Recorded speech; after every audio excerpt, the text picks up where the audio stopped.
Hello everyone, today we talk about the Carolingian frontiers and focus on the historiographical approach towards them, the political kind of military assessment of, in fact, the Carolingian boundaries per se, and what we could consider further to approach the topic in other videos. You know that I discussed Carolingian history frequently, but I realize, as for most topics, yet not in a satisfactory way. So Frankish history is perhaps the single most overlooked in popular culture nowadays.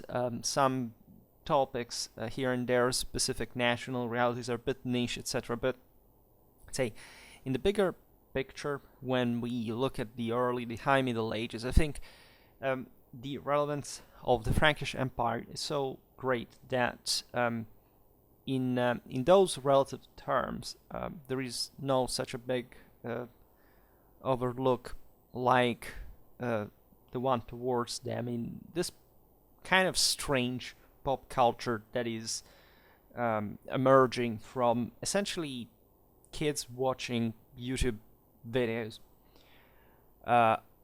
that do not provide them with an actual cultural background. They just habituate them in thinking that history is not just simple, which may even, as in terms of historical judgment, be the case, but especially that it's easy, right? That you can learn history just by listening to, I don't know, 10 minutes of basic random facts that are not even actually outlined in a satisfactory, critical, analytical, and also, in fact, judged way. Yet in parallel, this other idea that has spread that we shouldn't judge history. What idiot we came up with that? I realized that we live in a fourth estate paranoid reality where any form of value, quality, and dignity is removed from any scientific and moral horizon, because otherwise people realize that their own insignificance and they freak out and panic, and God forbid that they may try to improve themselves. That's, I guess, too much to ask. But it's, in the spirit, generally speaking, that I am ever more concentrating my historical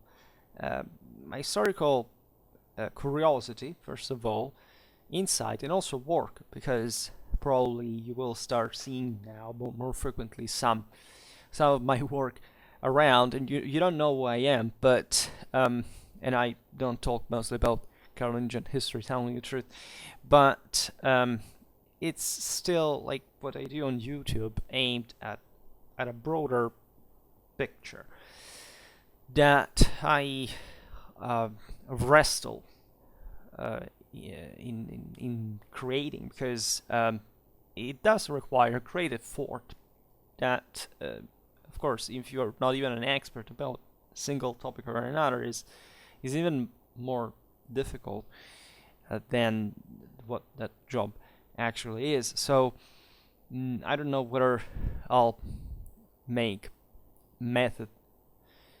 historical method videos soon, but sometimes I made them and people were interested, because we need historians in the future. We came to a point in history in which probably the same history can save people for what we thought they were potentially worth. And today we'll look at a topic that in fact is too vast per se. I will call probably this video foreword to something, in fact, a broader introduction to the frontiers and to the boundaries of the empire.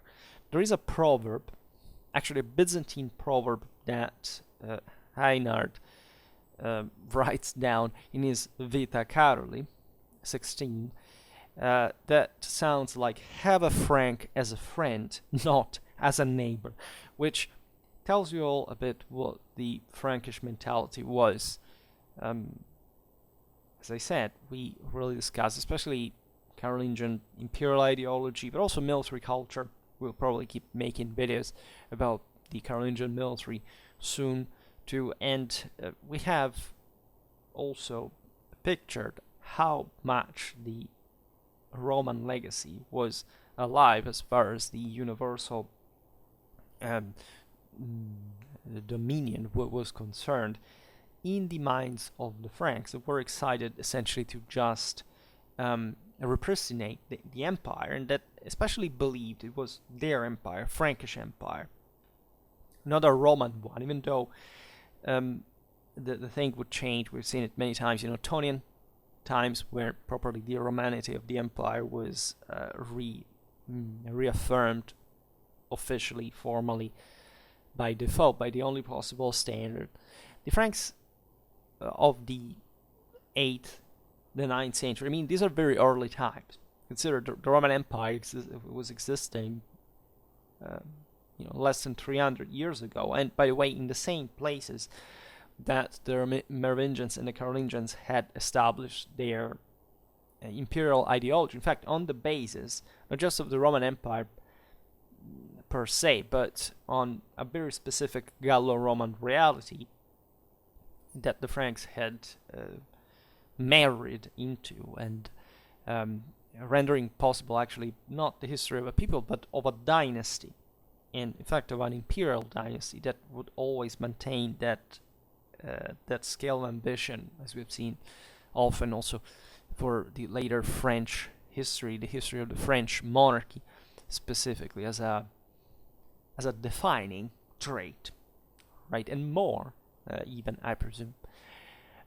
So this Byzantine proverb, of course, is used by Heinard to even proudly stress what the Frankish prerogative was, that was properly their expansionistic capacity. So you want a Frank as a friend, not as a neighbor, meaning you want to be allied with them, but at a distance, right? There is enough buffer stuff in between, which actually in Carolingian times was not the case anymore.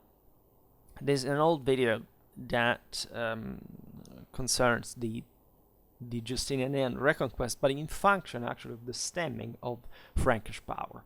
That is often overlooked, right? That the Merovingians at the time were already showing how Frankish power was meant to fill that gap that had been left by the western half of the Roman Empire, overlapping with. Last summer we made some videos explaining specifically why in these countries, Gaul, Italy, but also Spain, the juridical ethnic identity had shifted mostly from Roman to German. And what this actually meant for those, in fact, Romano-Germanic kingdoms at the end of the day, was because their laws were in Latin, their administration fundamentally was much more than we have seen a continuity of the previous governments, and more. Think about language in these lands especially. And this had, in fact, remained properly the core of not just the Frankish Empire that had some limits, some backs and forths, mostly the deepest contraction at the end of the 7th century, where you don't practically even have a unitary kingdom. You have 4 chunks, right? And that, however, exactly because of the universal meaning of these, just first of all, of the Merovingian blood, right, and of the sacred royalty, as it was reconfirmed properly also among the Carolingians to the Carolingians by the papacy. And so even the Roman thing, the imperium, was made again in 800, and you know what I think about that, because people think, generally speaking, that was a fake, right? But if you actually look at the traditional perspective of it all, the Franks had a lot actually to boast. And that's, I guess, what also that Byzantine proverb actually meant, right? It's this gigantic force, of course, from a Constantinopolitan perspective, fit well those kind of standards of barbaric gigantic titanism, right? And so the idea that these were fresh new peoples that, however, were striking the Byzantines, if anything, because under Charlemagne, you really have the Frankish Empire stretching, as we will see now, to the boundaries of the Byzantine one, and creating lots of problems.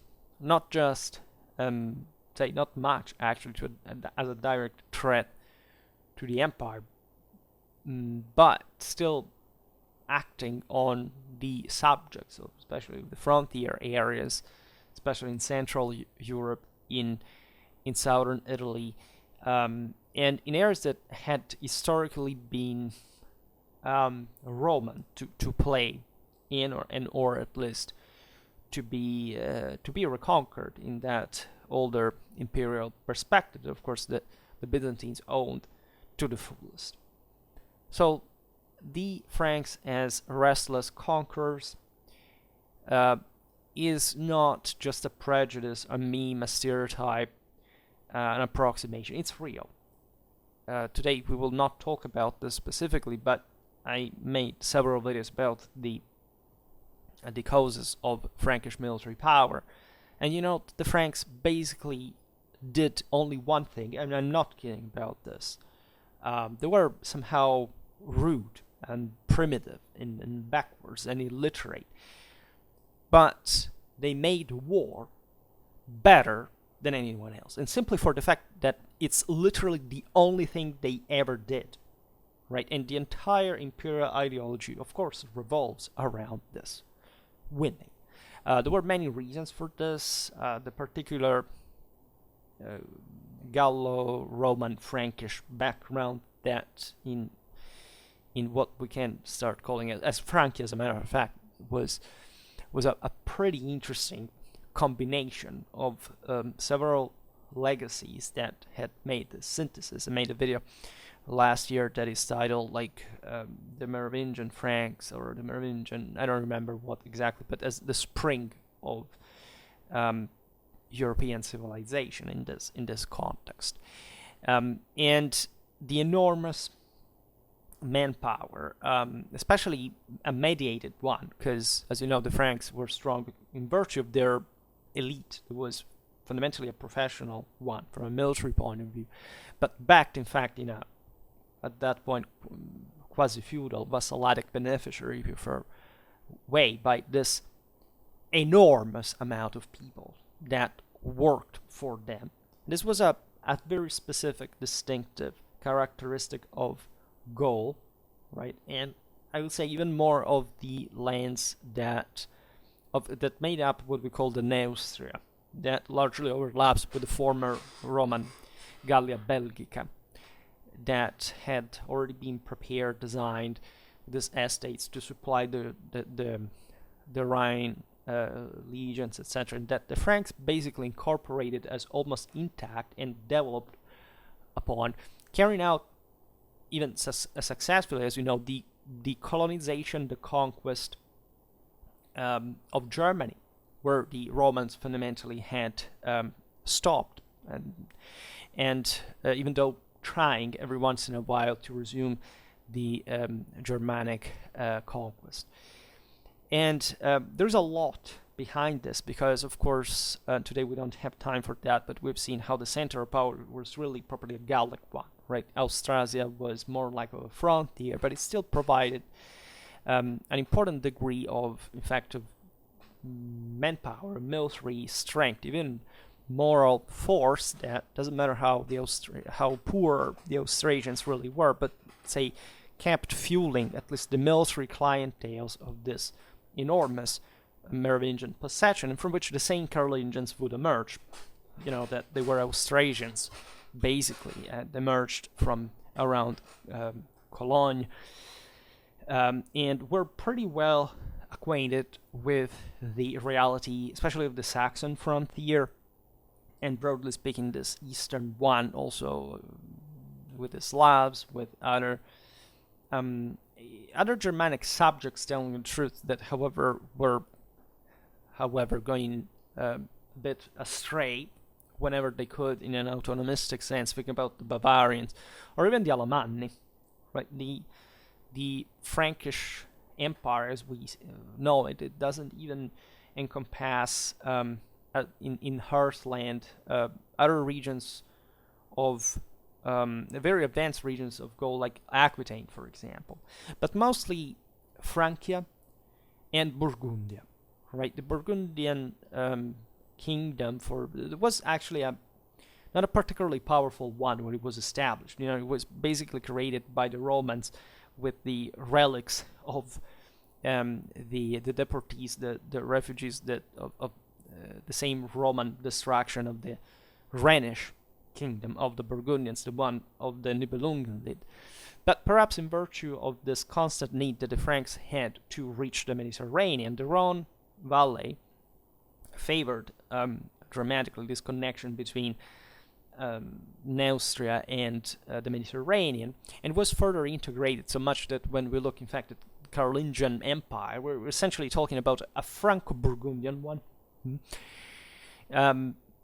Different lands, by the way, between each other, and still you see, of course, a Frankish hegemony over Burgundy, because that's the thing, but it's not the same relation that exists, say, with neighboring Alemannia, for example. It was another land, and this has to do with the concept of frontier, boundary. That is to say, aside from the venerable historiographical tradition telling the story of the Frankish kingdoms from the perspective of the royal court, what were the frontiers of the empire, or at least how did they form, how were they established like that, right? If you read Einard, of course you see the history of that is real, that is concrete. It can be celebrative, it can be somehow glorious, that there may be some literary Einard closed,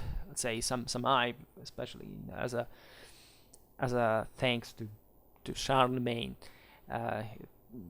given their personal connection, the rewards that Einard had. But let's say it's real, right? The history of the Franks, that with their proto-feudal system began to imperialistically subjugate all the peoples around and pushing their frontiers towards the other side and controlling and repressing and massacring and crushing is real, right? Also because the peoples that again resisted them were nothing better. Actually, they at some in a way they were even more traditionally warlike, but exactly for this reason were somehow more primitive and backward. And so the Carolingian military machine was definitely something else. Nobody had that in Europe, no other people, right? It's a purely Frankish thing that eventually, as you know, we've seen it during the High Middle Ages, the Late Middle Ages, invests basically the whole Europe, right? Even far beyond the boundaries of the Carolingian Empire.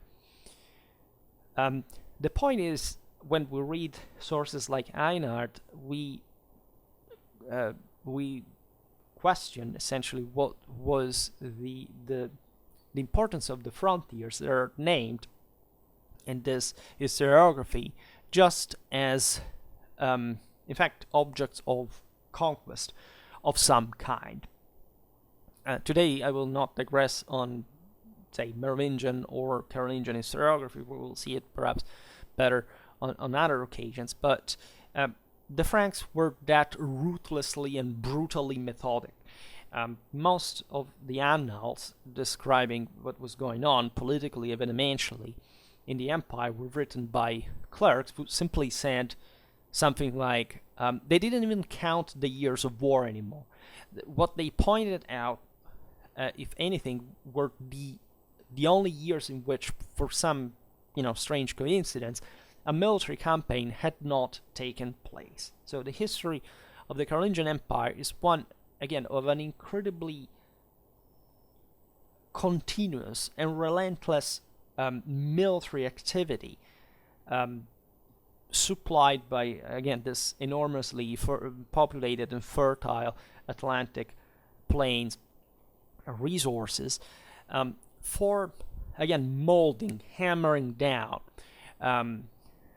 with with steel and blood, the various peoples that would came to be incredibly part of this kind of Carolingian legacy. I mean, the concept of Charlemagne as father of Europe, of course, is a common saying that people like mostly to criticize, because it's say, there wasn't, like, at least there were many other influences there was, but if you actually look at the core, what you look in Europe even today, as the major continental countries, Germany, France, Italy, and you realize that their relevance, like in the following history, not just in Carolingian times, in post-Carolingian times, but beyond, and what they meant for the surrounding countries, for the overall continent, for even for the rest of the world, you see there, it's difficult to deny there's a hardcore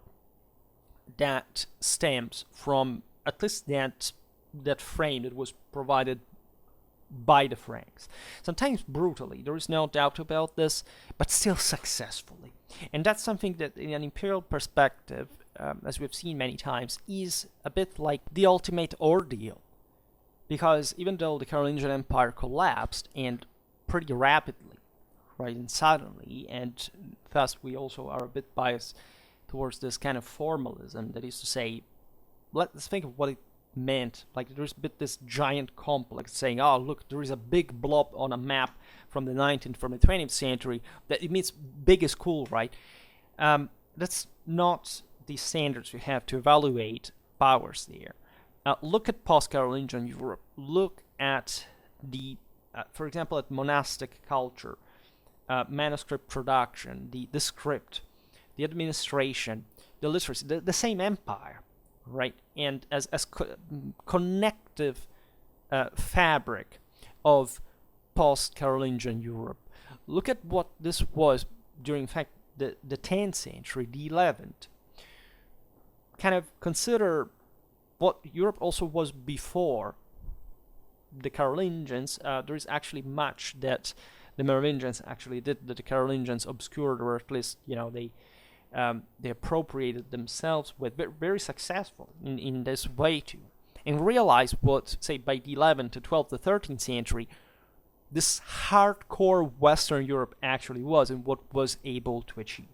This unitary vision that, of course, in medieval times must be based on, like, you have to understand what every country did on its own, but still seen in this kind of as an offspring of the previous domination, should really open your eyes. Naturally, there are some, like, this is not, we can't speak of the Carolingian Empire even as just the substance per se. There was lots of substance coming, especially in Carolingian times, from all the various subjected peoples, and especially the most culturally advanced, namely Lombardy, even the Visigothic element by a degree, that even laid out mostly the Carolingian reality. This is not. This is another thing. I often talked about the Carolingian court, in connection also with the imperial ideology, all these things, and we will keep talking about them, because making videos about the Franks should also follow a bit the same rhythm that the Franks use themselves. So a relentless production of all the various, of content on all the various aspects of this big, enormous, energetic, gigantic empire, and the consolidation over time. So it would be very beautiful to make a video about this. Today we do not do it in general, but as a broader introduction, I think it can be useful to picture things like that. And it's what the frontiers had to offer. As we were saying before, just think about the Holy Roman Empire. That would encompass basically Germany, Italy, but not France. Maybe Burgundy, as we've seen, but with not much of a broader output from it compared to the previous two. And that's yet another problem of the way we interpret at least the Renovatio Imperii, and why those countries, and also what were these countries doing actually. That's another issue. But it's the frontier that has, in the sense, a seminal value that may be overlooked. There's no doubt that Neustria and Austrasia were the core lands, also Burgundy, as we've seen. But there is a lot that is brought by other countries that were both within the empire and outside of them. Because defining who you are as an empire, of course, is also defining who exists out of it, right? And even about this, we will have really to talk a lot, because we didn't make so many videos about the Vikings, the Saracens, the Magyars, and so on, and why Europe in the hardest core remained fundamentally what was within that Carolingian boundary, even after the collapse of the empire, and why this empire survived in spite of the end of the Carolingians and the end of the political territorial unity, at least of this direct royal control. So, looking at the geographical map, at the places, at the environments, the nature, the climates, the nature per se is fascinating, right? Because we will have to discuss in thorough detail the role of the royal capitals, if you want, in this mechanism.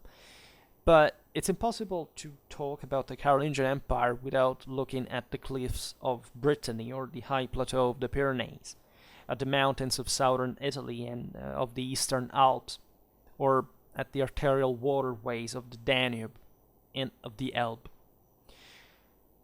So, if we take a broader look at these today, we will just look at a couple of things, telling the truth, in this foreword again, so not concentrating on any. Maybe we'll talk a bit about the Iberian Peninsula there, because it's fascinating, but as a sake of an example, right? Not just per se. And we can appreciate better, of course, the nature of Carolingian power. Also because these were the places where it was outstretched the most, and so where a greatest, more direct and more founded will had brought the Franks to establish their power there, right? There is a lot of borders securing, a broader influence assertion, also a manipulation of the same neighbors, as always, but this is part of, again, the imperial universal role that the Carolingians were taking on as the new chosen people after the Jews and after the Romans. These people were, Charlemagne was literally obsessed with David, with the Old Testament, with the God Lord of battles, also because the Bible there speaks the most beautiful militaristic language that you can ever find, and the Franks, as we've seen, were emetophilic since the beginning of their history in many ways, not just because of human sacrifices that they carried out even after Christianization, or the sacrality of royal blood or Christ's passion, but simply because, again, this men spent their entire life on horseback, massacring systematically anyone who opposed them. And that was their entire job. I mean, the entire Carolingian elite was molded that way. And the actual easy reason why the Carolingian Empire ended is that there was truly not much of another base. Like, aside from Charlemagne and Louis the Pious, that had the opportunity and the luck, actually, to dedicate themselves to more conservative administrative matters, let's say, and that also were in this sense a bit more enlightened than the other rulers that, however, would be invested properly in a continuous series of wars. And just even for Charlemagne, that is quite self-evident. But you realize that there was not such a thing like a state, right? This is especially true north of the Alps. Historically, the same ecclesiastical reform carried out by Charlemagne in cooperation with the Church of Rome, that, as we've seen, left an enormous achievement of, for example, not just monastic reform, but also of the establishment of a more robust net of ecclesiastical administration. Bishops, abbots are very important, probably for the political and military defense of Europe after the end of the Carolingian Empire. So that is also one of the single greatest achievements of the Frankish-Roman cooperation. And much, in fact, of what we see about medieval Europe lays fundamentally within that connection. And arguably also much of what came even during the modern, even the contemporary era. And it's obvious that through an appreciation of the frontier, we can also define better what, in fact, central power was, right? What the heart of the empire was made of. There are, of course, some specific reasons that are evident from a political or strategic point of view mostly, but that are also social, cultural in nature, about why the Carolingian frontier was settled where it was, right? This had been a problem of basically any great empire, not just the ones that had dominated the same places. At some point you have to define a boundary, right? Because you stop being able to control directly one place. And while it's true, of course, that the empire was much more extended, given deterrent power, we've seen it also for the Romans, etc., and that there was a de facto control of peoples that lay beyond this kind of frontier. We've seen it even just in Ottonian times, later, it's the same point we were making before. Wu did decide at some point, for example, that the Holy Roman Empire had to essentially be that, right, with those boundaries. And what was the Universal Empire like? We reason a bit too modernistically and secularistically, because the empire was meant to exist everywhere. It was not just defined by a border specifically, or at least the prerogatives belonged at that point just to some monarchic, say royal districtuation. Not the broader universal empire was notoriously boundless. The Carolingians, in a sense, were consolidating what had been an important, for example, Roman dimension, supported also by a provincial one. The one of Gaul was particularly important because Gaul was the most important, the richest, the largest country in Europe by the time of the end, even before actually the end of the Western Roman Empire. Doesn't matter, it wasn't like unitarily ruled, but properly there was a Gallic dimension that emerged potently, also from a cultural point of view. Look at all the Gallo-Roman scholars, bishops. We've seen this even just in Merovingian or Carolingian geography, what was the ancient tradition of the local churches, of the previous senatorial, episcopal elite, and so on, because that's what made eventually Carolingian power in Gaul specifically.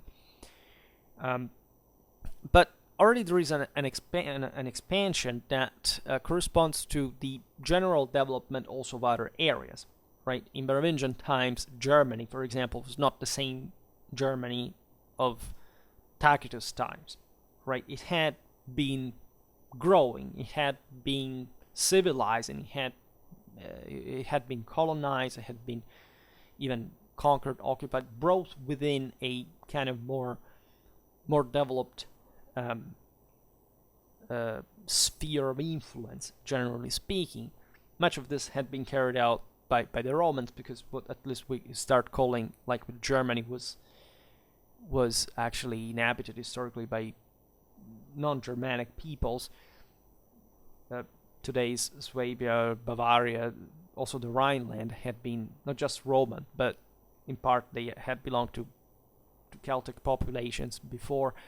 And the Germanization was mostly just a cultural one, but it was a great continuity, and it was also ideological, because as you know, properly the Germanic identity starts appearing in a culturally let's say, identificative sense just by the 6th century, right? It was in many ways a classical ethnographic invention that eventually the Romano-Germanic leaders resumed to stress that they were something else as opposed to, not even to Rome per se, that with the only exception of the Longobards, and including the Franks, in fact, was always kind of looked at. The vicary of the Gauls, etc. Everything was used as much as possible as sort of Roman legitimization, delegation, proxy kind of role by especially the Franks and the Visigoths. This is very important. But in the 10th century, you find the title of Basileus used by the Anglo-Saxons. Right? We are at that level of radical cultural impact of what properly the imperium had been about relatively to also what still the centers of European culture had remained.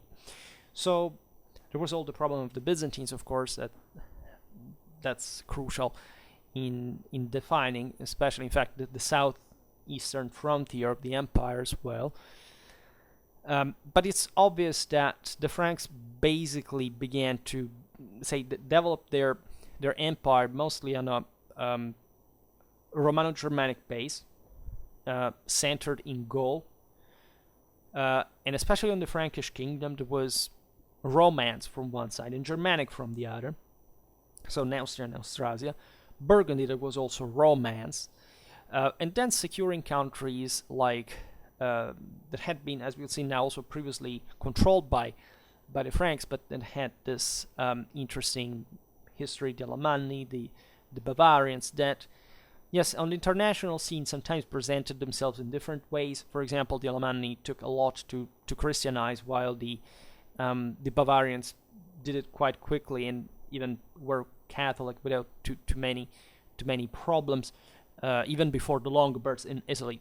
And that should make you understand exactly what the political allegiance can differ like from the actual reality there.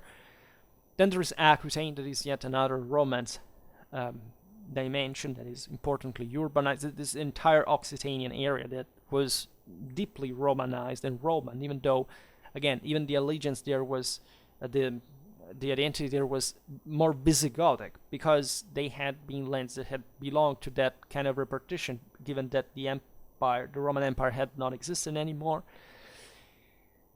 Then there is this important Elbe-Danube frontier that is something blurred between Germanic, Slavic, even Avar, and eventually Magyar later on, and that is blurred literally from both from a political and a cultural and territorial point of view, because what's actually the eastern border of Germany historically? Like, nobody really understands that. There is no such a thing, and there wouldn't be for a long time. Also because, as you know, there would be the Drang nach Osten, the entire German colonization arriving as far as Eastern Europe, and so on.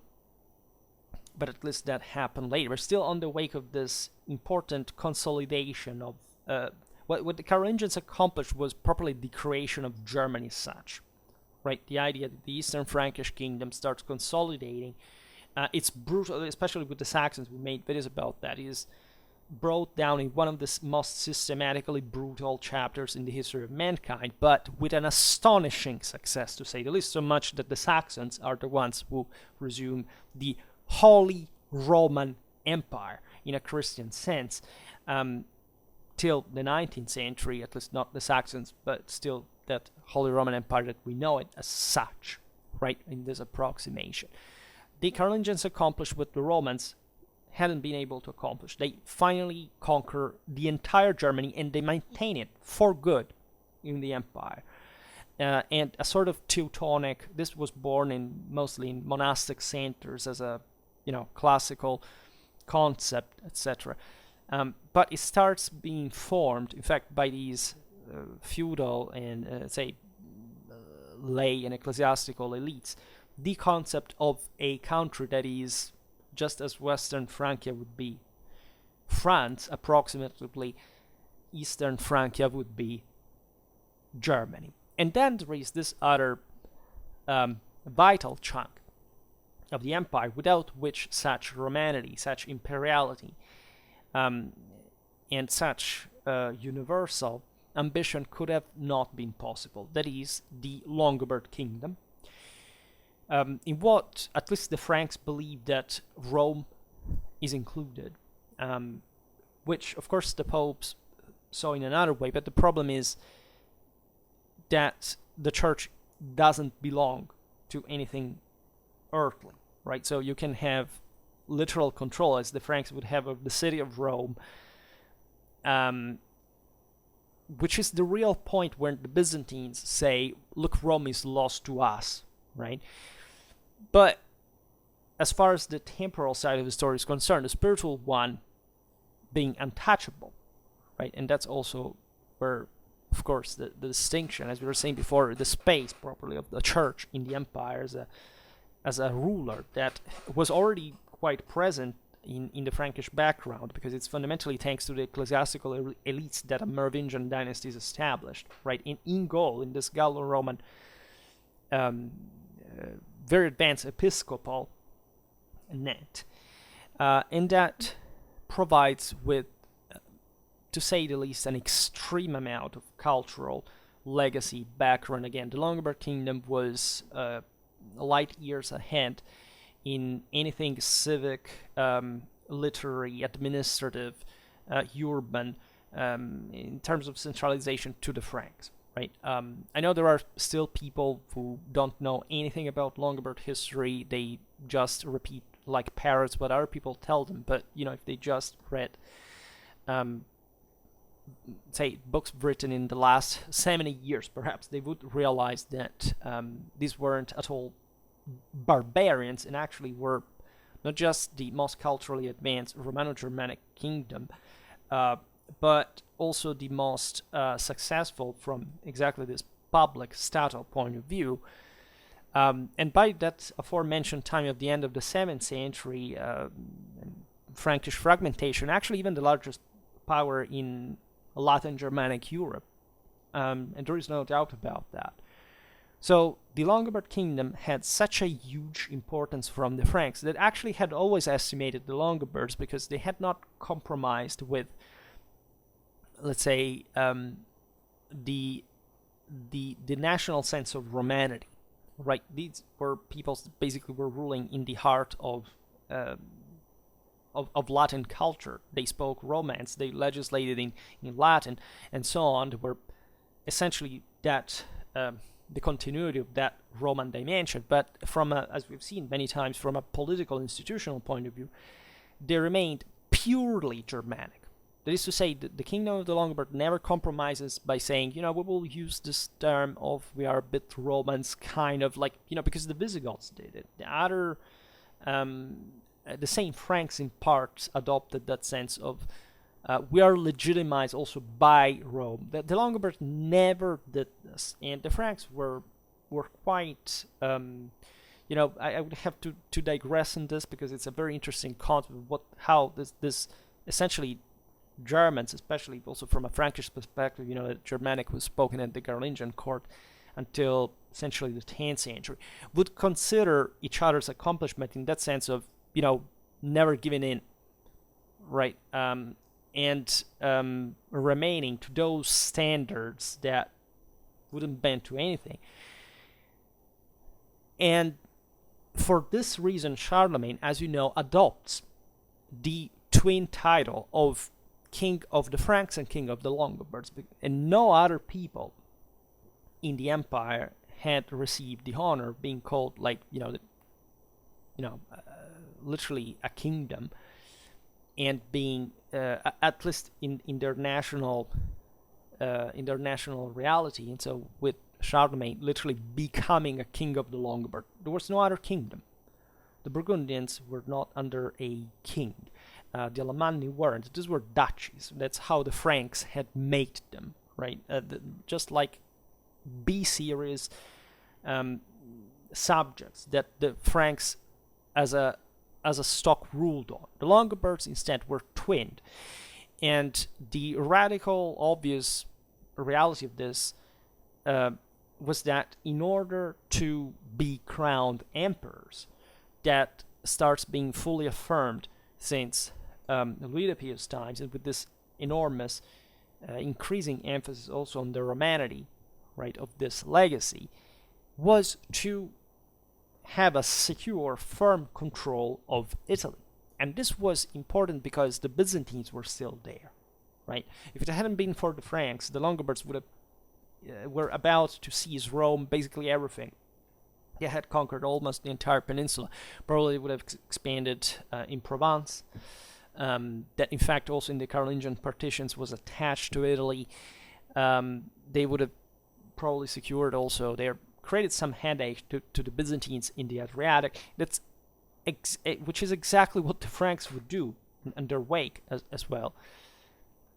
So this is quite a composite reality. Then there are some, as we've seen, peripheral areas, buffer states. There are other peoples that are even very close to the Franks, such as the Bretons, for example. They're never properly brought under. There is the Spanish mark, that, however, is something that when once created goes on by itself, mostly because it's so distant in a way from direct Carolingian intervention that, as we've seen, was much more careful with what was happening in Saxony, Lombardy, because those were the places that needed to be properly controlled directly in a fashion that also internationally wouldn't leave any ambiguity. I made a video again about the Carolingian conquest of Saxony, of the Carolingian domination of Italy, also recently. So again, look at the Carolingian or Frankish history playlist. You will find everything there. And we have to be able to distinguish, of course, from propaganda, but never thinking that propaganda per se is a bad thing, right? Propaganda, mostly, if you study it, medieval times, is one of the greatest displays of civilizational advancement, of intelligence, of strength, and of capacity that, of course, today we don't know how to use at all because we're just culturally disgusting in comparison. And again, if you have problems with propaganda, just know that, fearing propaganda means to be a paranoid subject. I mean, it's very interesting how people were more interested in conspiracy theories are exactly the ones who believe propaganda the easiest, because they probably even perceive that they don't have any other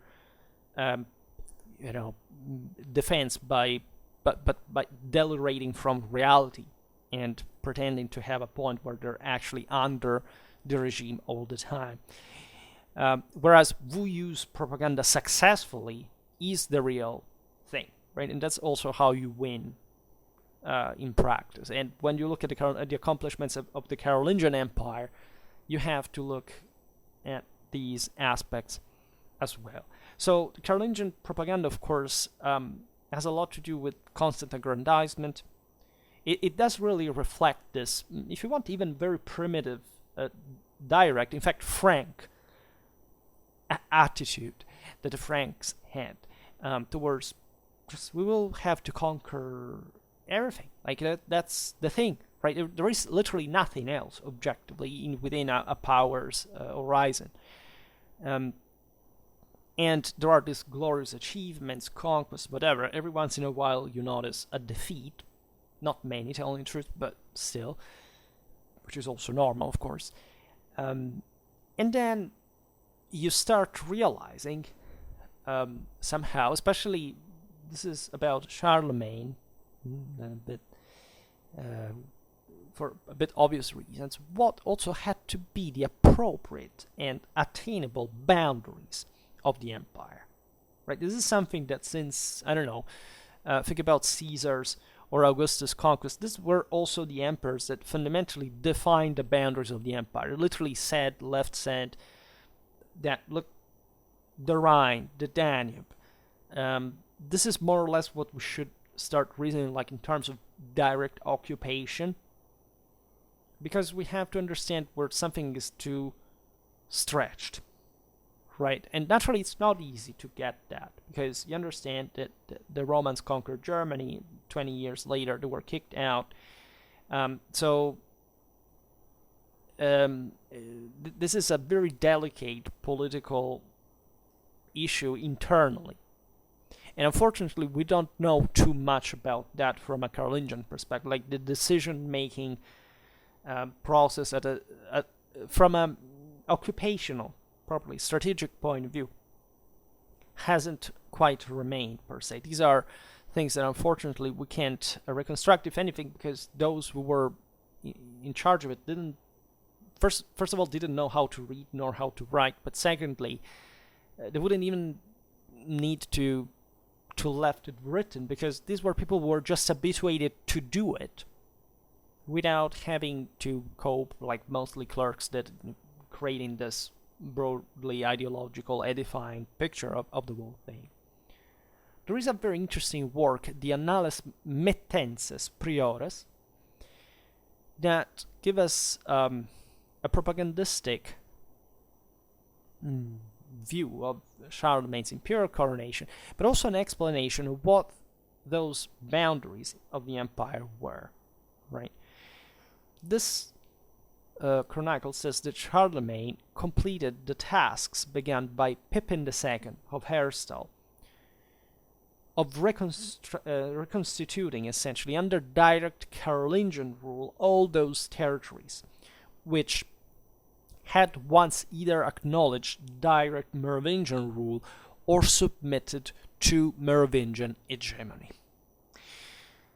This is crucial for many reasons. First of all, the connection with the Merovingian legacy. Basically, every single damn thing the Carolingians did, the Merovingians had already done before. And as you know, they were responsible for essentially creating the myth of the Roi Fainéant, and the fact that they were just good for nothing. In fact, they had made the empire crumble, whatever.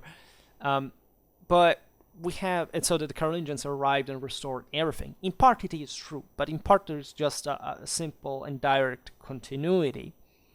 And it's obvious that the Franks as a people, even though, as we've seen, the dynasty had monopolized the concept, the governance and the command of the whole thing, had won over lots of other peoples. I mean, all the aforementioned, the Aquitanians, the Burgundians, the Alemanni, the Bavarians, the Thuringi. There is something that the Franks even created out of scratch. For example, the Bavarians were not even an actual people, right? They were mostly something that formed within, like as a polity within the Merovingian sphere of influence, and they were kind of, importantly Francicized in a way. And all these peoples had been, in a way or another, subjugated. And according to, of course, traditional government, you were expected to put up a resistance, but if you lost, at least main power said that that was God's judgment, and thus, if you rebelled, you would have just fought against the divine order. Actually, from a rebellistic perspective, you can say that every time you have any power, it's still God-given in a way. So that was the dialectic mostly. But it's obvious that, yes, the Franks had subjugated other peoples. I mean, they had stripped Aquitaine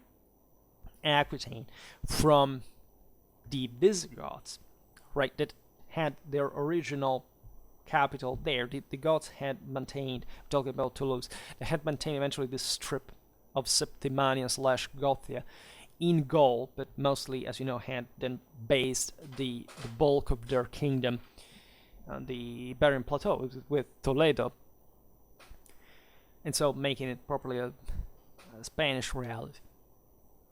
But at the Battle of Vouillé, the Visigoths had been crushed by the Merovingians. The same was true for the Alemanni that had been defeated at the Battle of Tolbiac. Eventually, their nobility was a Franco-Alemannic one in the 8th century, was beheaded, literally, by at that point the Carolingians. The Burgundians had been, as we've seen, gradually absorbed because they didn't have much of a political cohesion and they were knocked out relatively easily. The Thuringians had been subjugated also thanks to the intervention of the Saxons that weren't at all the nice, free people that was living in harmony, and the terrible Christian Carolingians arrived. They had caused something that, we can't call genocide, but, the scale of violence. In fact, we made a video about medieval Thuringia. We made a video about the Thuringi and about medieval Thuringia. We've seen how effectively the Saxons had also culturally hegemonized. So at least the northern part of Thuringia, and somehow prevented even the development of a kingdom that the Thuringi had a potential. Consider that Clovis' mother was Thuringian, by the way. So they were close to the Franks, even for the Bavarians that had not even technically ever created a problem, just like the Merovingians. They had converted from paganism straight away to Catholicism, so they had skipped all the problems of Arianism. And every once in a while, of course, the Merovingians had been hammering peoples like the Frisi, like the Saint Bretons, etc. And what the Annales Metenses Priores say, very interestingly, is also that the Longobard kingdom somehow had belonged to that Merovingian legacy. Naturally, the source is, making up things. But it is true, as we were saying before, concerning that video about the Justinian era reconquest, that of course the Franks had always seen, and just like the Kingdom of France would always see later, in medieval times, in modern times, Italy just as an extension of itself, right? As a personal, private possession. The Frankish interference with Italy was old, right? Since the Gothic War, bands of Franks and of Alemanni had permeated the peninsula, had reached as far as southern Italy, where they had been crushed by Narses. We have seen that they had even supported some Gothic resistance in northeastern Italy. We were looking at it in the history of Verona. So the idea that enterprising Frankish counts could go, by the way, on their own account, because the same Merovingian rule was fluid by a degree, and also, inspiring such other, imperial adventures, had brought to a significant interference with Byzantine affairs that had, however, been, and that would have opened, by the way, to a Frankish dominion of the Italian peninsula against the Byzantines, which is exactly what happens after the Carolingian conquest. And so, just representing after a couple of hundred years what was the original Merovingian view at the time. And that was frozen because of the Longobard invasion. That basically was, the Byzantines lost control of. So the establishment of an actual kingdom, which the Longobards had previously not had, having lived essentially in the Barbaricum.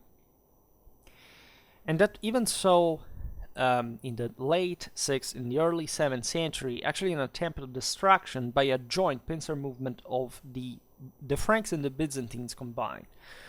The Longobards instead sheltered themselves in their Lombard, cities, and they managed to thwart this invasion. And actually the relations with, after all, by the beginning of the 7th century, the Byzantines were exhausted. They had the Islamic invasions going on, etc. They simply recognized the fact that the Longobards were the stronger ones in Italy, and they would essentially leave the initiative to them. That would gradually erode all the Byzantine possessions, even seizing Ravenna and being about to conquer Rome, and that's where the popes called the Franks in help. But previously to that, the Longobard-Frankish relations had been quite good. The two kingdoms were actually allied. Charles Martel asked King Liutprand to send troops in Provence to counter the Muslims that were, as you know, we were the same years of the Battle of Tours, 732. And the same Charlemagne was hesitant to actually support the Pope, because lots of benefits would derive from it, but in terms of international law of the time, there was no ground on base of which invading the Longobards that up to that point had been allies. I mean, the same Charlemagne had married at some and repudiated because of this. Finally, a Longobarд princess that was actually a dishonorable thing and created lots of image issues to the same Charlemagne at that point.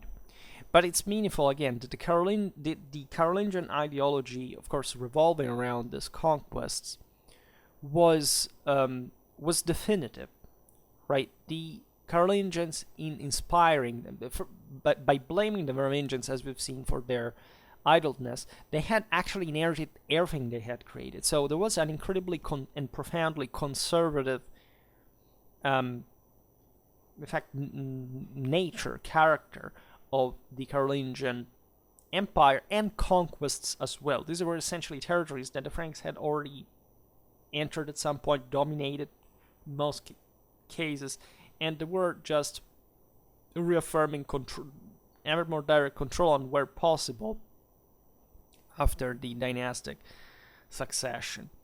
And such conquests were meant to be seen as definitive. In other words, especially in Charlemagne's mind, the boundaries that we see, in fact, that were the ones of greatest extent of the Carolingian Empire, were to be permanent, right? And also in a conservative sense, meaning that stretching Carolingian power further would have been a matter of further work, but what the Franks had accomplished, and also in a relatively easy way, because they hadn't really met any people who could counter them effectively, were great operations, the crossing of the Alps, the siege of Pavia, the amphibious attack against the Avar Khaganate, the repeated hammering of Saxony, that especially in the first campaigns didn't really give much back to the Franks until finally it gave all, right, with the final definitive irreversible conquest and Christianization of Saxony to the core. And as we've seen, also the Arabs. I mean, here we have to go a bit back in time. That the victory of Charles Martel at Tours in 732 was great from an ideological point of view. It really showed that the Franks were the protectors of the faith. The papal-Frankish relations, by the way, had been very deep also in Merovingian times. It's just another thing that we misconceive on the wake of Carolingian propaganda and self-legitimization. But the relations between the Roman Church and the Gallic one were extremely strong, and the popes had always backed the Merovingians in their endeavors in the north. There was a profound connection between archdioceses like, in fact, Rome, Ravenna, Milan, and the various Gallic churches. This axis remained as also one of the most durable, right, in this one that reached even Britain through the Christianization and also the Merovingian,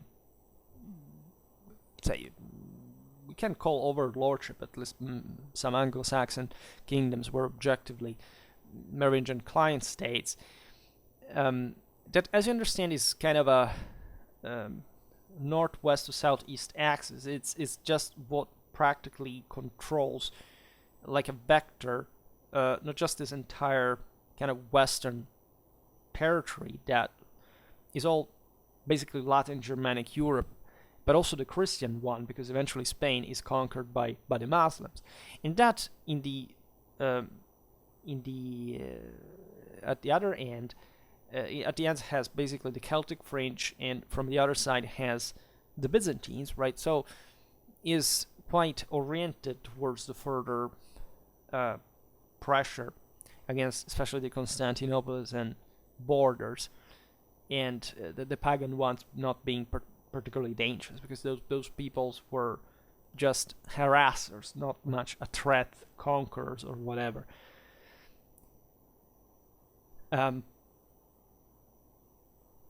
So this definitiveness of the Carolingian conquests. Theodebert I, in around 535 would write to Justinian I. We have this from the Epistolae Austrasiae. You can find them in the Monumenta Germania Historica, right? It's volume Epistolae Austrasiae 20, letter 3, right? It basically states that the Frankish king says that he ruled this to the emperor in Constantinople from the Danube and the frontiers of Pannonia to the ocean. Just think about how they saw it, and it was true, by the way. Of course, at that time, the Mediterranean was the same year of the beginning of the Gothic War. So, what we were saying before, see, the Mediterranean is left a bit like, that's Roman stuff. We will not interfere for now. But it was just a way of saying, look, that we control everything from Central Europe to the Atlantic Ocean. And that was pretty big, and the Byzantines knew that already. And by the 8th century, the Carolingians resumed this phraseology to this also geographical view of their power, their extent, because objectively was enormous, right? There are also some, we will see now, some other frontiers that we tend to also overlook. Then one may debate how defined by how pre-planned these frontiers really were. That's another issue, because as we'll see, as politics makes it, all these regna that the Franks had subjugated had been done so by contingencies, right? The same, like if the popes had not called the Franks in Italy, for example, probably they would have expanded there too, but it not so suddenly. And just also think that the dynastic problems posed by the lack of a, always this split among the male sons, they always created fractures within the system. I mean, Charlemagne could not dedicate himself to Italy until his brother was dead, Carloman. Louis the Pious was lucky as well that all his brothers were dead. If it hadn't been for this banal biological issue, like we wouldn't have had a Carolingian Empire the way we know it, because it would have been fragmented like the Franks. This is not the Franks wouldn't fix that. It's the reason why the empire would collapse, together with the lack of a state per se. Exactly because the Carolingians saw the Frankish possessions as a purely personal good that they had to respond only to God of. The rest was just like something you keep in your closet, right? It's just yours. It's a personal owning. Like the people there are not technically anything else but your possession. Reflect on this, because this also is part of a typical Transalpine mentality, right? The idea of lack of a state, of a civic order, was reflected in this. What was the traditional sense? That other people possessed others, ruled over others, because there is no other rule but the one of power per se. Things were very different, for example, in Southern Europe, where people had remained traditionally kind of free. Juridically, they were part of a public order. There were rights, there were respect.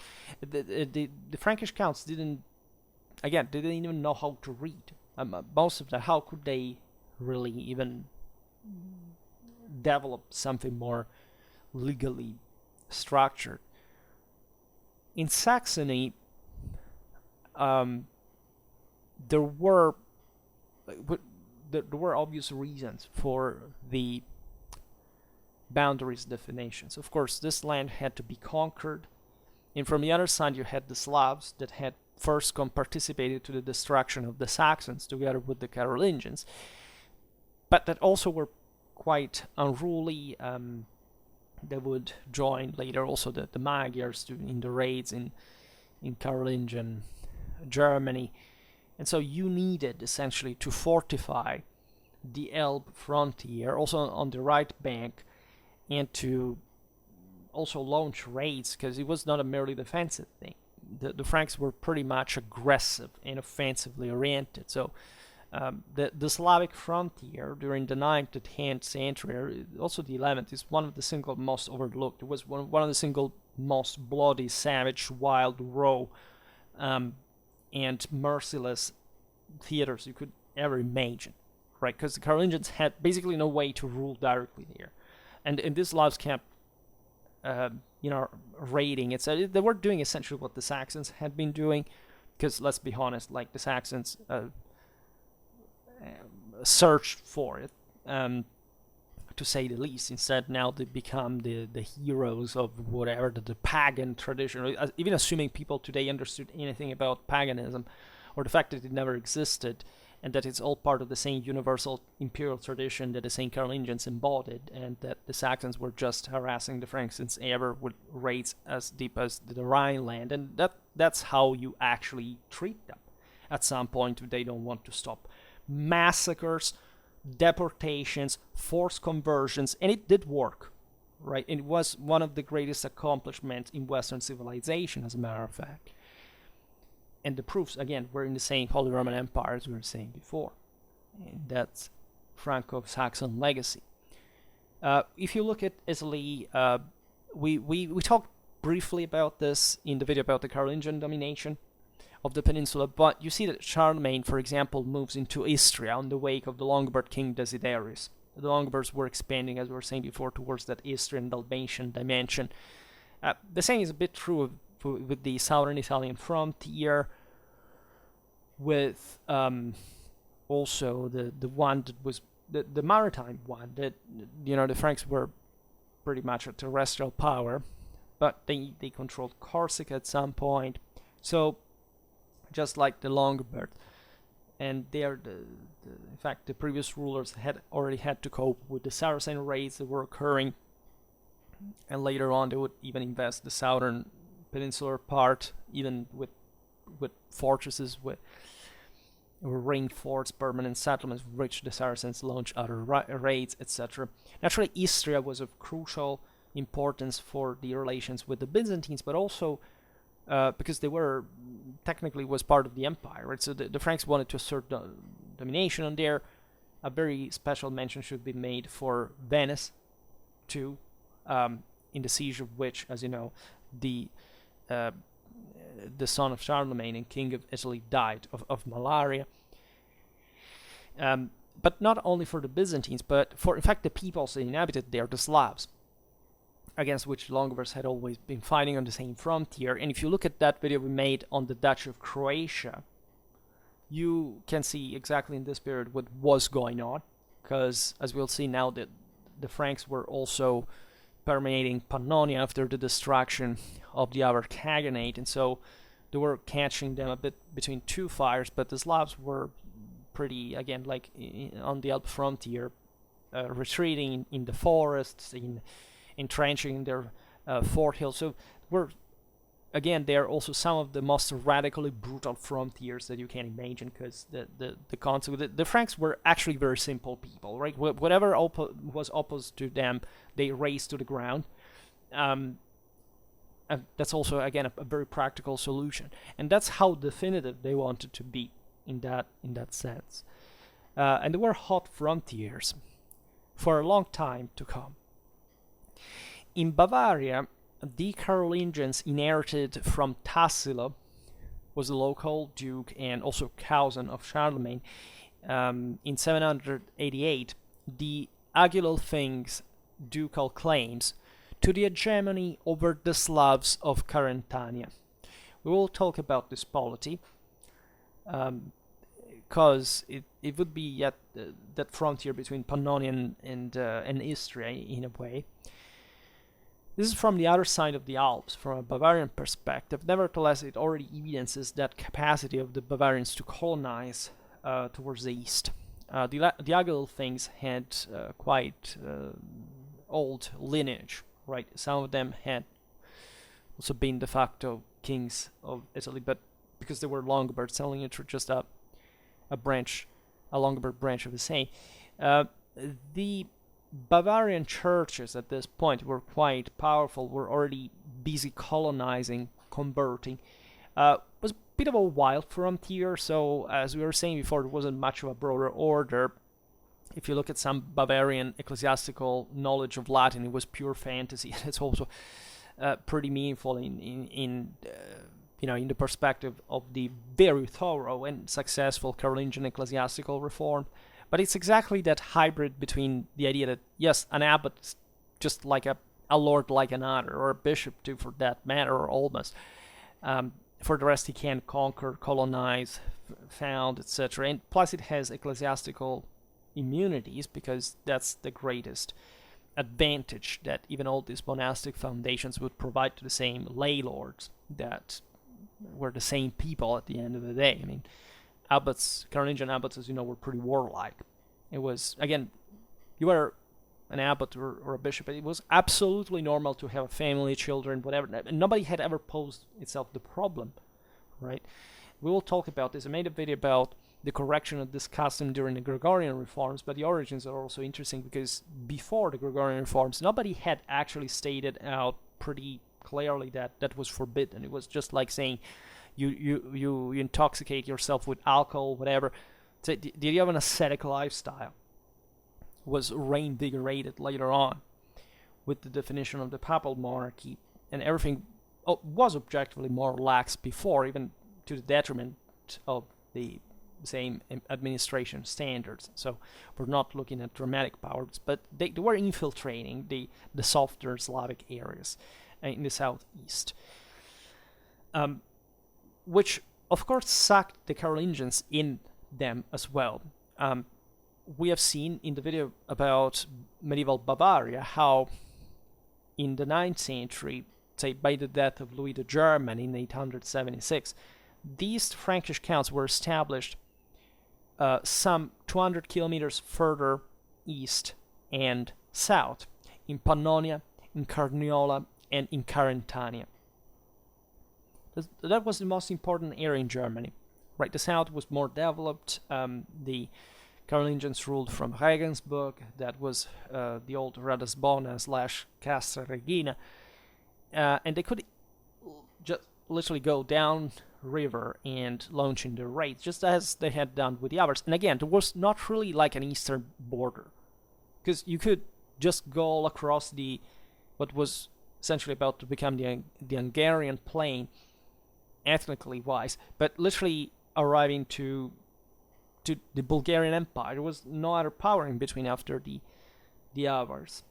And we do know that the Bulgars, by the way, they were also a bit more kind of raiding warfare biased, with that kind of still steppe legacy, did arrive actually as far as the Pannonian plain, right? So meeting with the Carolingians, and there was a lot of interesting struggle between the two.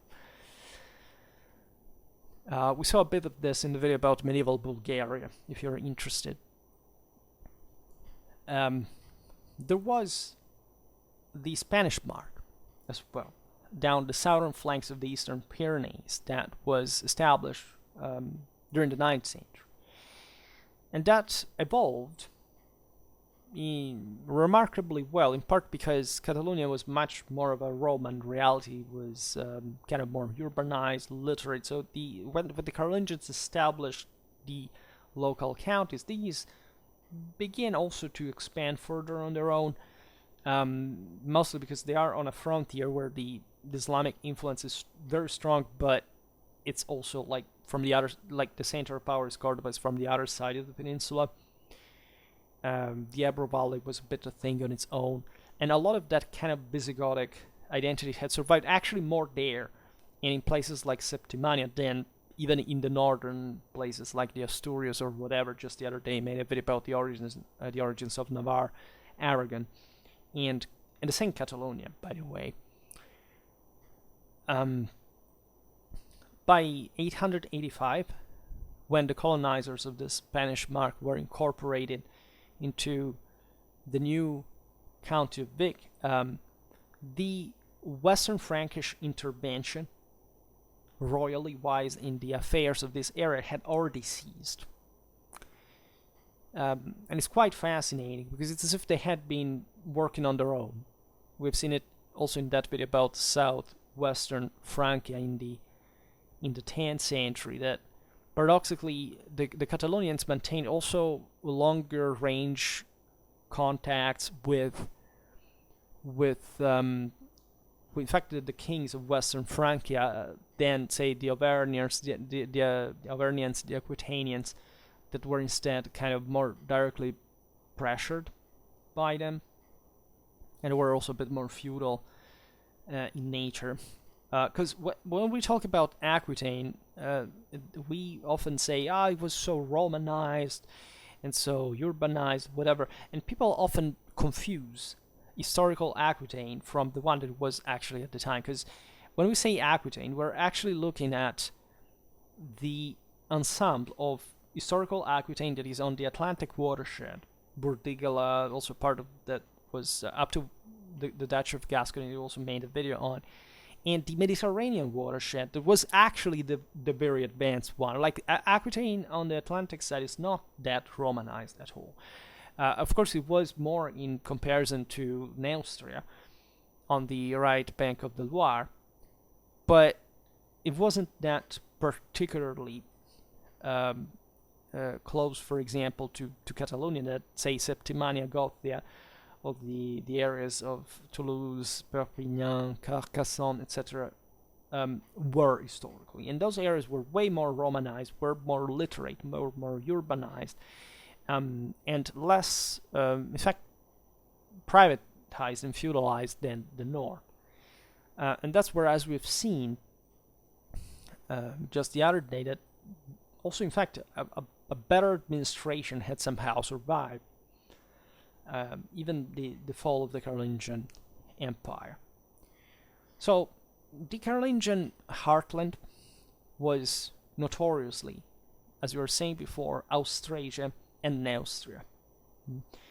Austrasia was an hybrid between it was essentially a Germanic area, telling you the truth. So it was actually even closer to Saxony. Don't think that the Franks were so different from the Saxons, by the way, for obvious reasons. But it was also significantly Roman, in as much as, for example, the Rhine frontier was concerned, Cologne, where in fact the early Carolingian powers developed from, and it was importantly connected with Neustria. That was instead properly the Romance area, the one with also more centers, at least, very well connected, also generally speaking more fertile, at least more developed. And it was the actual center of Frankish power. That's where the Merovingians had been ruling from, and that's essentially where the Carolingians would, because aside from Aachen, that was a bit in between. It was built as a sort of Altra Roma, and that, however, never took off like a real city, at least compared to the most important ones in the surrounding. In fact, the most important riches lay in the west. We've seen it, especially in that video about Louis the Pious, when, Charlemagne, his early reign, right, from his father's precepts, say, and looking at the hardcore of his power, it was essentially a French one, right, anachronistically speaking. And then, as we've seen, there was the string, or ring, or non-Frankish regna, as they were called. The Alemanni, the Bavarians, the Burgundians, etc. And the majority of Carolingian land holdings were concentrated in the Frankish kingdom, as such, Austrasia plus Neustria. When we look at the boundaries of this Frankish heartland, we also notice interesting things. First of all, the only maritime frontier, by a quite significant one, was the sea coast from the Rhine Delta south to the Bay of Mont-Saint-Michel. Then immediately south of this, in the west, there was a relatively short border across the neck of the Armorican Peninsula, which separated western Neustria, so roughly Normandy, from the Bretons. the fact that Normandy would eventually be settled by, in fact, the Vikings, with on behalf of the Western Frankish kings, is relevant because it was still like a bit more a buffer state. Normandy was not particularly developed as, say, the area, in fact, already of the Ile-de-France, and immediately in the northeast it was the true Frankish heartland. But it controlled the Seine mouth, which, especially as far as Paris, that was already an important center, was concerned, was quite relevant. It's also why the Vikings besieged Paris, as you know, at the end of the 9th century, etc. That would be a problem mostly, in fact, during the Viking era for the Franks, which actually succeeded, especially by constructing fortified bridges, etc., to basically to turn the Viking wrath away, namely Britain, or the British Isles at least, altogether, because they were more permeable. The Bretons, as you know, were a pretty wild, primitive, warlike people that would not be completely subjugated before the early modern age, where Brittany, I made a video on the Duchy of Brittany, was properly integrated within the French king, right? So the heir of the Western Frankish kingdom. These peoples were part of the Celtic fringe. Armorica had been historically Gallic, but also with important connections with the Britons that had migrated there from Britain when the Anglo-Saxons had invaded. It was again a ruder area, and it was more difficult to centralize from there. So it was just like these clans that you could again launch raids on and kind of taming for a while, but would always come back because there was no mean or resources to centralize locally for an important amount of time. It's mostly the Bretons that, in fact, win out of this confrontation in terms of civilizational input they received from the Franks. Other peoples in the north, like the Frisi, were instead subjugated by the time of Charles Martel. I actually made a video about the kingdom of the Frisi. That was also an early medieval polity worth of consideration. But say the Bretons were not particularly problematic per se.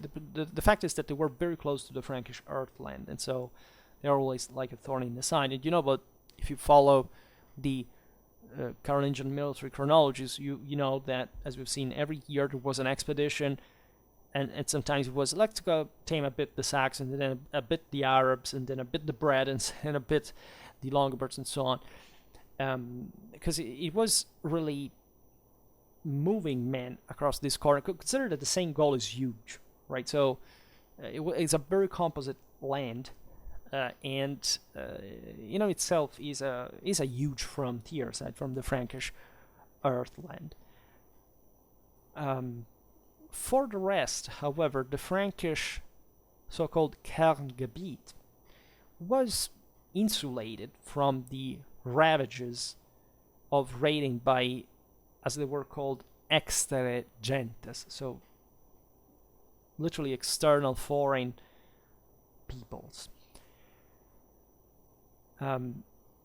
Hence, it was not really defended in a particular way. Maybe this would be a problem later on. The Franks fought a lot against each other, so already their lands were structured in a very interesting way, and castellation had kicked in from a while. We can look at the Merovingian reality and observing how encastellated it already was, how feudal in nature it already was. So that's the only Carolingian court that would eventually be particularly close to a frontier would be the one of the aforementioned Louis the German, so the son of Louis the Pious, that had received in partition the Eastern Frankish kingdom, to spend, to be very close to also a warlike area. Like Regensburg, as we were saying before, was chosen exactly because of this proximity to the eastern marches and this more troubled frontier with a great capacity of intervention, and with an important proximity also to the rest of central Germany, western Germany, hoping to keep things altogether. As you know, that Carolingian legacy would somehow disappear because there wouldn't quite be any other Bavarian ruler de facto. It was Franconia and Saxony mostly that maintained that power, eventually descending to Swabia.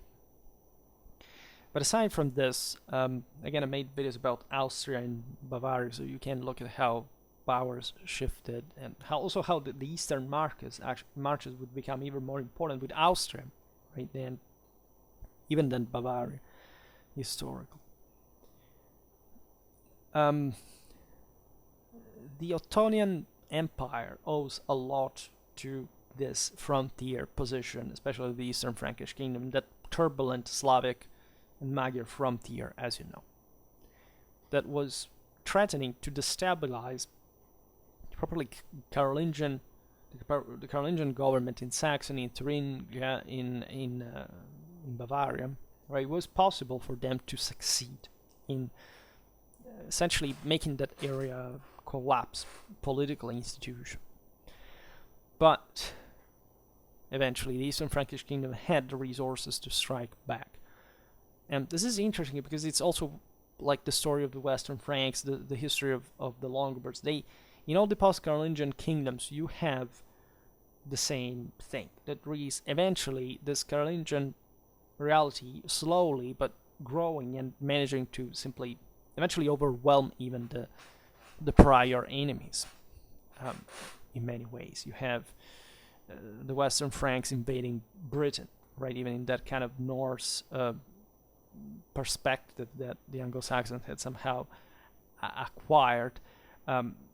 The Ottonians managed to crush the Hungarians and taming them. The Italian powers managed to coalesce against the Saracens, dislodging them and eventually taking over the Western Mediterranean. So again, it's the aforementioned of that Frankish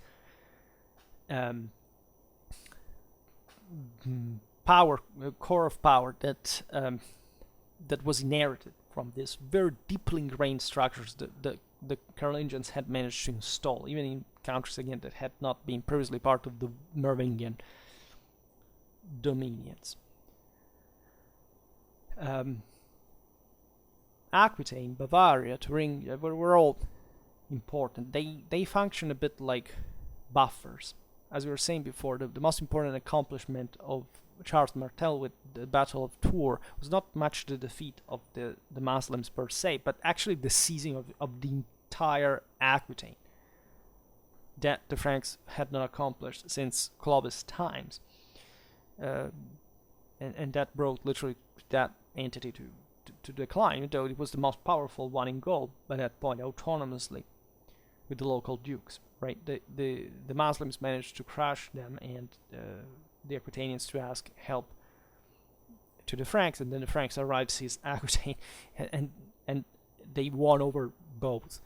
Interestingly enough, even though, of course, as we've seen, even the Western Frankish control in the south was very loose and would be lost until the 13th century, fundamentally, after the 9th.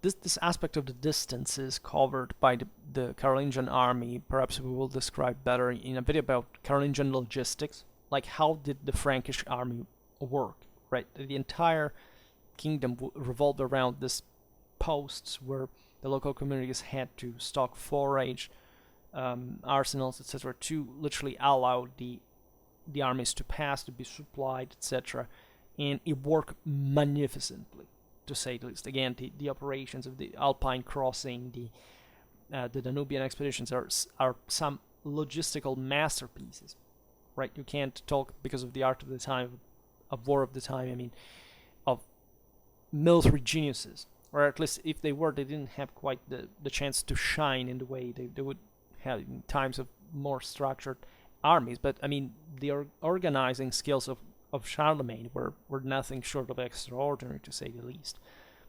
Just like a gigantic effort, something that only the Carolingians could put up thanks to this massive amount of resources and organization and kind of hierarchical rule and professional military, at least in their core.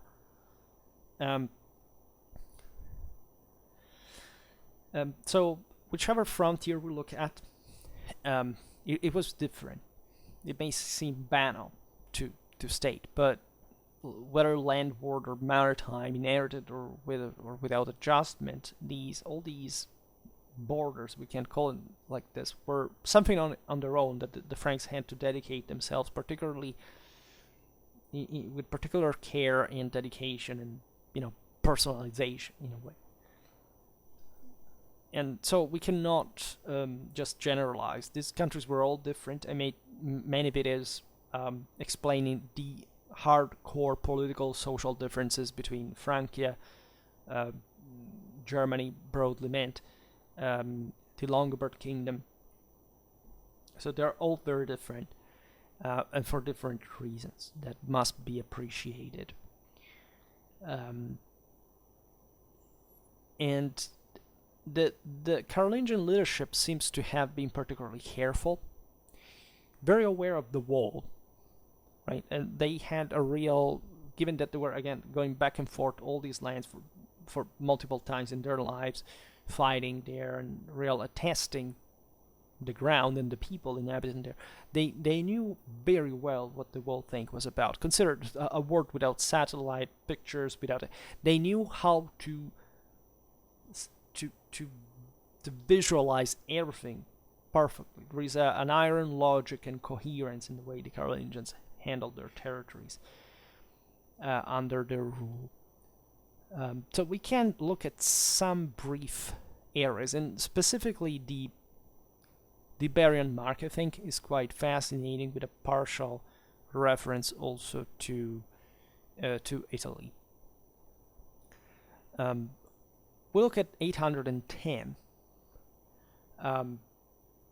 especially October, because during that autumn and winter, at least, there had been as many as 3 pieces engaged by Charlemagne, right? Eventually there were 3 campaigns in the spring of 811.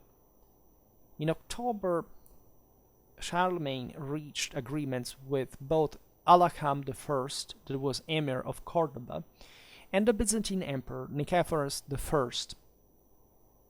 The Islamic support for Pippin III's Aquitanian opponents / rebels, that of course as Christians were backed by the Muslims against the Carolingians in the 40s and the 50s, had basically obliged to pull the Carolingians' power into Septimania, right? Because this essentially had remained a channel through which 732, the Battle of Tours, the Muslims were stopped from what exactly? Yes, to go on and to outstretch themselves, but in the south of Gaul, they kept raiding like crazy. And actually, there were lots of Occitanian lords that, as Christians, preferred that kind of hybrid, decentralized position than a strong Carolingian rule there, because they wanted to keep trading with the Muslims and doing their business as they pleased in a non-kind of feudal, northern, hard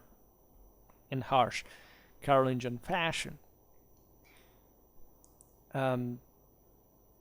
So there was at this point a Carolingian interest in the Islamic governors of the cities of Spain, and especially of the Ebro Valley that we were mentioning before, because, as you know, it's this kind of triangle with its base on the Mediterranean coast that goes inland, in fact, along the Ebro River, and that is essentially the first land you enter when you cross the Pyrenees from Gaul.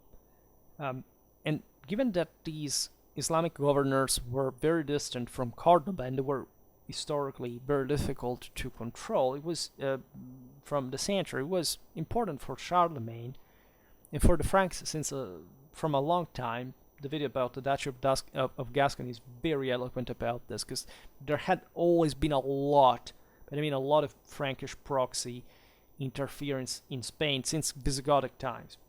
As we were saying before, the Franks were stronger, right? So they were the ones who pushed more from the other side of the Pyrenees in this influence, but it's not that they could literally reach it with major expeditions. Just in Carolingian times, in fact, as you know, they would, and that's how the Spanish mark was actually established, because before it was not there.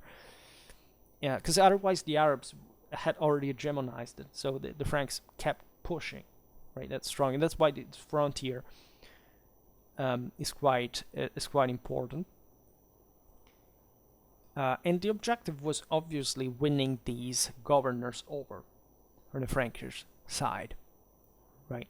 In all this, the local powers were quite shrewd. Whether it were Christians or Muslims, this area of known to the Franks as Gothia or Hispania. So we're talking about the eastern flanks of the Pyrenees, fundamentally, right? And that in only by the 12th century would be known as Catalonia. Rapidly emerged because also this, in fact, frontier reality. They could negotiate with both to win power locally. Previously, there wasn't so much. Like, consider even by the 8th century, what they said about Romanization, urbanization, etc., was relatively modest, right? In Gaul, in Spain, there wasn't this overwhelming urbanization still standing, but at least the basis could help revitalize local politics, and that's how the this specific ones managed to emerge.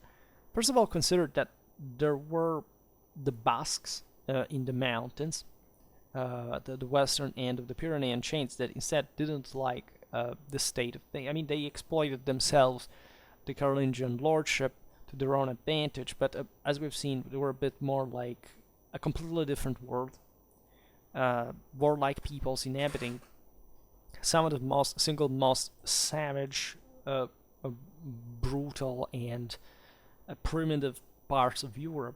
Like, just look at the landscapes of the Basque countries. It's terrifying. And that were actually the real problem, because these other pre-Catalonian realities were more civilized, and the Basques, as you know, kind of undermined the same Carolingian presence there, the famous Battle of Roncesvalles. Yes, there were Muslims, technically, because these were these Islamic governors that supported. There were always mixed forces, but there were actual Basques that killed, in the story, Roland. And there were actually multiple incidents of that kind in those Vasconian valleys where the Carolingians were ambushed. And so it was a hell of a frontier. The governor of Zaragoza, that was essentially the most important center inland, was Amrus ben Yusuf, made overtures himself towards the Franks. Right? It was the big Roman city. Zaragoza comes from Caesarea Augusta, right? That's the name.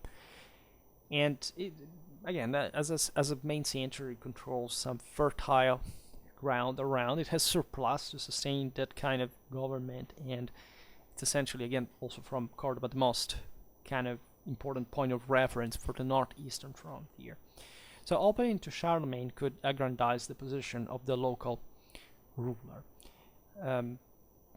So considering that there had been a peace between Charlemagne and Al-Hakam of Cordoba, we can think that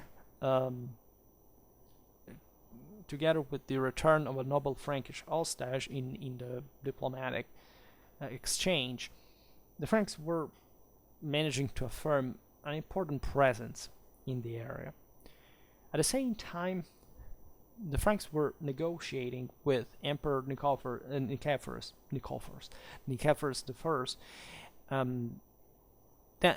a bit with the same in the same way, right? At that point, we're mostly debating Venice, because, as you know, this was an imperial land. There was a so-called Dux Veneticorum that was practically a local ruler / imperial official that acted on behalf of Constantinople, but ruling on an effectively independent reality, which was becoming, as you know, also very important from an economic point of view, as the lagoon community originating. Actually, was always inhabited since prehistoric times, but it was mostly from the 5th century. The refugees escaping, so it's said, by the barbarian invasions and taking refuge in the lagoons were now aggressively, because that's probably the essence of Venetian power, probably this systematic competitive aggressiveness. For example, against the center of Comacchio in the south, that there were multiple centers in this area, in the Gulf and the north of Adriatic, also the delta of the Po River, etc. They were systematically subjugating these other competitors and thus blocking the Carolingian trade, or at least if there was a war between the Byzantines and the Carolingians, as practically there was, right? As the Franks wanted to capture Venice and they wouldn't make it. There was also, in this sense, a formal issue regarding the claims, at least, of ecclesiastical jurisdiction between actually the Romans and the Greeks. We can look at this respectively Latin, Germanic, and Byzantine reality over, in fact, these lands around the head of the Adriatic. We've seen it even with Istria, with other islands, even in Dalmatia, etc. The Venetians managed to maintain their status by agreeing a sort of Carolingian overlordship that was recognized in this treaty by the same Byzantines. In return, Michael I would also, so for essentially stopping, even in this case, the Carolingian onslaught, would give to Charlemagne the recognition on Istria and the Dalmatian hinterland as well, 2 years after, when Michael, in fact, was ruling in Nicephorus and was not there. And this shows you how, like, just the diplomatic activity per se, carried out at a given moment at the same time, and such importantly distant frontiers, not just from each other, I mean between Zaragoza and Venice, but also the Carolingian court in the north, in Austria, is quite relevant, right? And we will of course look at other aspects of the same episode, because there were the Saxons, there were the Danes, there were the same Avars, the same Britons at the same time, and it's the scale of how they handled this contemporarily. So from their perspective, having quite clear what was going on, what energies they could insert, invest within this, thus also how to plan this in an intertwined way, right? This is the main aspect, the main reason. I would say that for today we can stop here. Then we will, of course, keep talking about this outer frontiers and how they worked, even with practical examples, and how intense Carolingian diplomatic activity, which is overlooked compared to the military one, actually was. However, for today I stop it here. I just hope that you enjoyed this video. If you did, please share it, otherwise leave a like or subscribe to my channel if you're interested in my upcoming content. And for now, I thank you heartily for listening to me. I wish you a nice time and see you next time. Bye.